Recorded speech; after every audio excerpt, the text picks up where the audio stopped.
بسم اللہ الرحمن الرحیم۔ السلام علیکم ویورز، آج کی اس ویڈیو میں آپ بہت ہی زیادہ مفید گھریلو ٹوٹکے دیکھیں گی، اس لیے ویڈیو کو آخر تک دیکھتی رہیں۔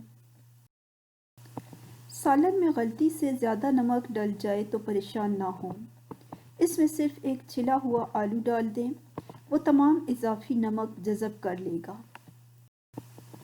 اگر آپ یہ تسلی کرنا چاہتی ہیں کہ انڈا خراب تو نہیں، تو انڈے کو ٹھنڈے نمک ملے پانی میں ڈال دیں۔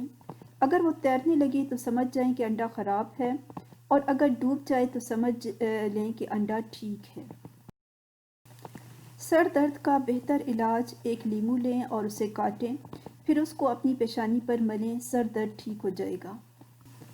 اگر آپ مچھر کے کاٹنے کی وجہ سے تکلیف دہ خارش کا شکار ہیں تو اس جگہ پر تھوڑا سا صابن لگائیں، خارش فوراً غائب ہو جائے گی۔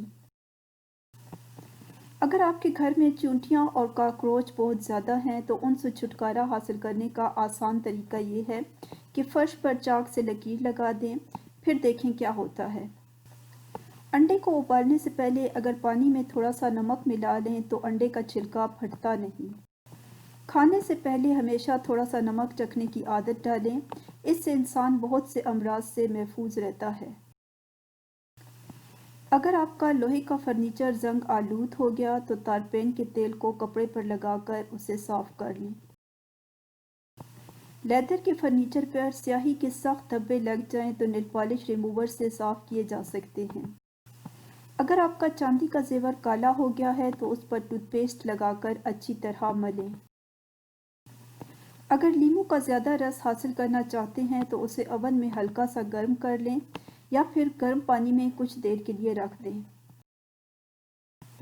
فریج سے اگر سبزیوں اور پھلوں کی بو ختم کرنا ہو تو اس میں ایک لیمو کاٹ کر رکھ دیں یا پھر ایک عدد بجھا ہوا کوئلہ رکھ دیں۔ برسات کے موسم میں بستر اور گدوں وغیرہ کو نمی اور سیلن سے بچانے کے لیے ٹالکم پاؤڈر استعمال کریں۔ اگر گدے پر تھوڑا سا ٹالکم پاؤڈر چھڑک کر اوپر بیڈ شیٹ بچھائی جائے تو نمی سے محفوظ رہیں گے۔ Please like and share the video and subscribe my channel. اللہ حافظ۔